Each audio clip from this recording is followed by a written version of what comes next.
Sean, thank you for talking to SBS Radio Burmese Language Program.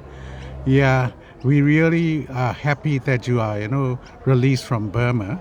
And, I just like to ask you, I believe in 1991-92, you were involved in Burma pro-democracy movement.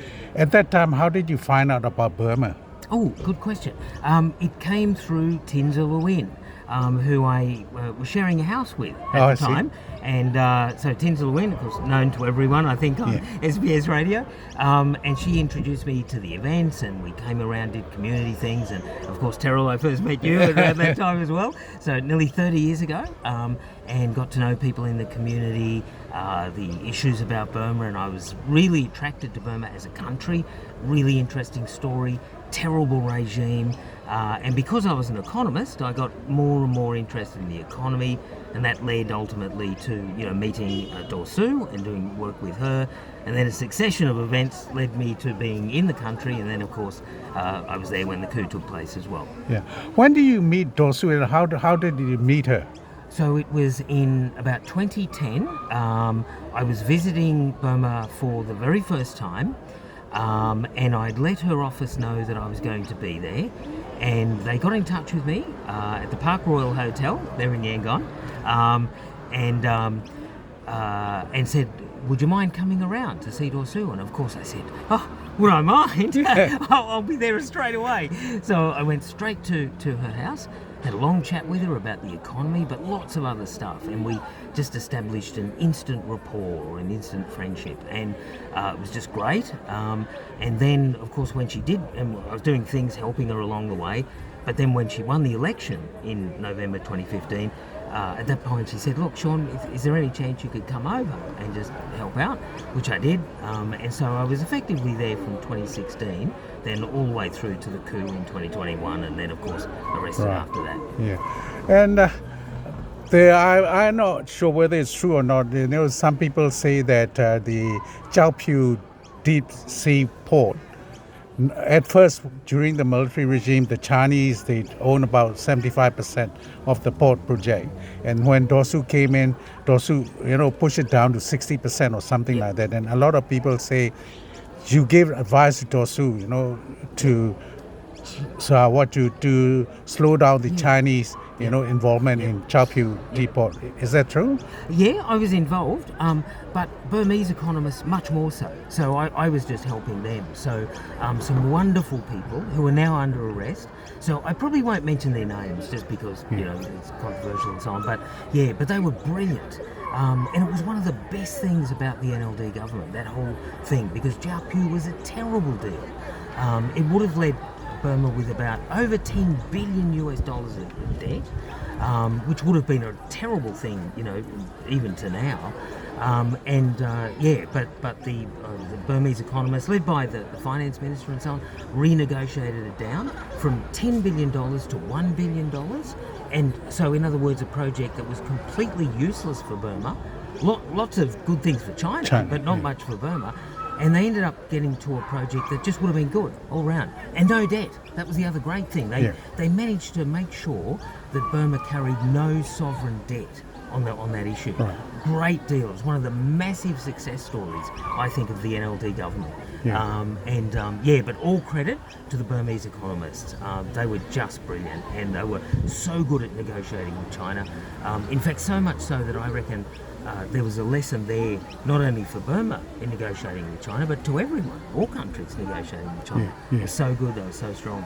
Yeah. So when you were put in insane prison, during that time in June of this year, they executed, Jimmy and, 4 leaders. Yeah. And when you heard about this execution, were you worried about yourself? Terribly, but worried more generally, I think, mate, because I was in a part of the prison then. I was with all the old ministers of the government. Yeah. When we heard it, everyone got really depressed. They were all very strong, I hasten to add, so immensely strong, and we helped each other out. There was incredible solidarity and all that. But that was a big hit. And it was yet again another reminder that this regime is different, even to the bad regimes of the past. This one is much worse. it's more ruthless. It doesn't care. This, I guess what we worried about, all of us, was that this was a sign that this regime just did not care.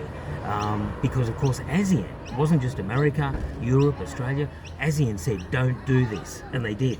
So, yeah, it was really worrying. I think not so much that they would execute us. I think, we were sort of, fairly okay, reasonably optimistic on that side, but just as a symbol that, this was a really ruthless regime from which we could expect nothing.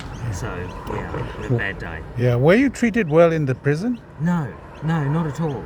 It's interesting because I thought I would be. I mean, I was worried anyway, getting arrested, but I thought, okay, they'll probably treat me quite well, but they didn't. I mean, they treated Burmese people much worse, so which is really important to get across.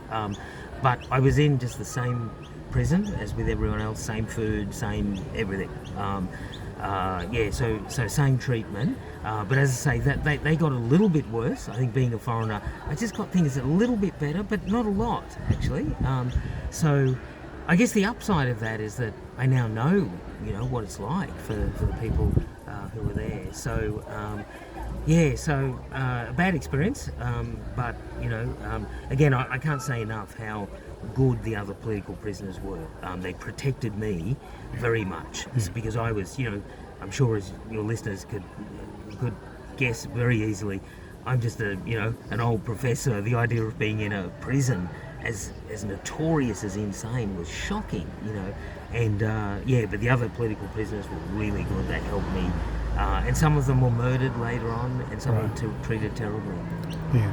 So when you were moved to Naypyidaw prison, when they take you out to the court, they didn't give you any interpreter. That's right. Yeah.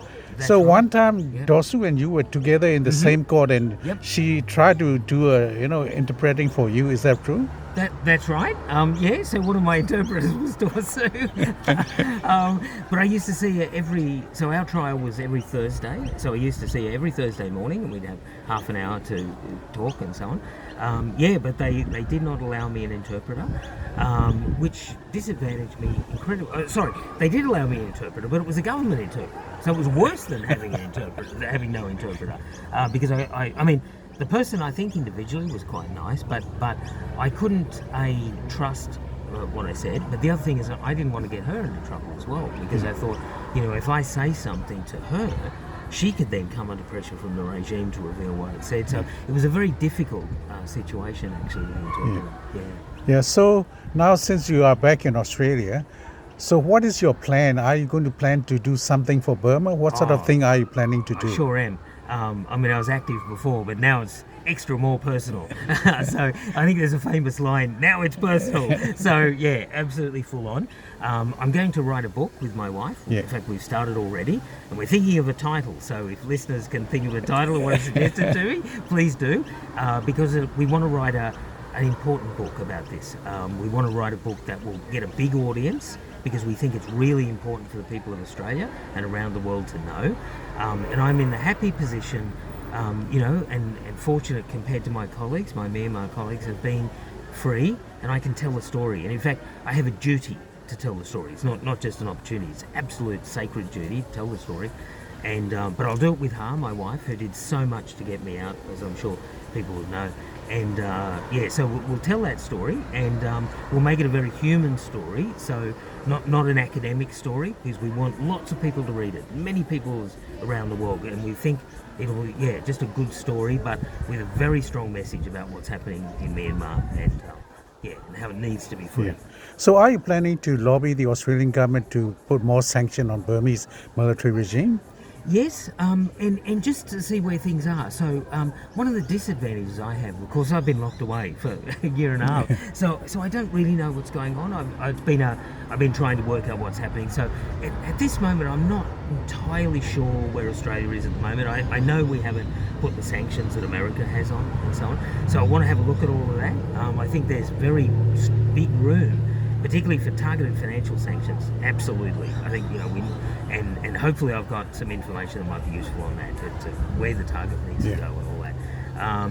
yeah, so certainly that. But one of the things I don't know yet is that I want to look at what the Americans are doing, what best practice is, what actually is happening. So for me, I need to learn a bit of that, because in the present, of course, we just got rumours of what was going on. We didn't get any details. So I need to have a look at that. But yeah, certainly looking at as effective policies as possible. That's the key. What is your opinion? A lot of people think that the Australian government is too soft on the Burmese military regime compared to Western countries.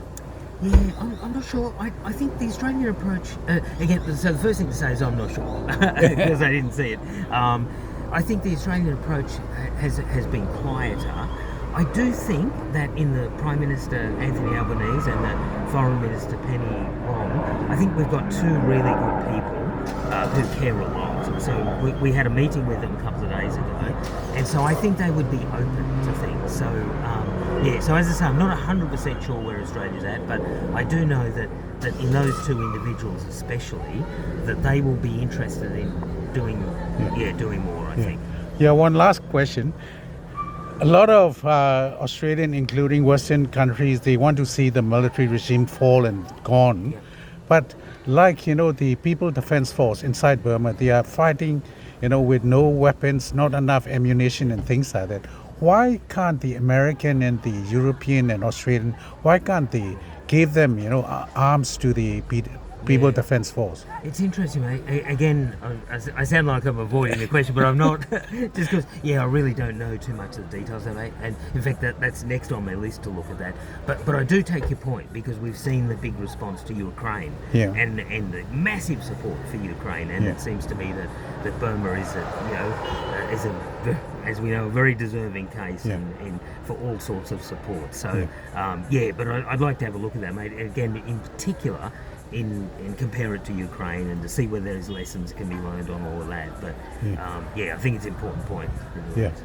Yeah, thanks very much, Sean. Thank you, Tyrell. Welcome back, mate. Thank you so much. Hope to, work together for absolutely. Burma causes, like before. Yep, absolutely. And if I could just say thank you to all of the Burmese community in Australia, because I know that you were coming out for me again and again and again, and it was a real source of comfort when I was in the cell and I would think what was happening outside, and I knew 100%, didn't doubt it for a second, that all of Australia was behind me, but particularly the Burmese community. So big thank you from me.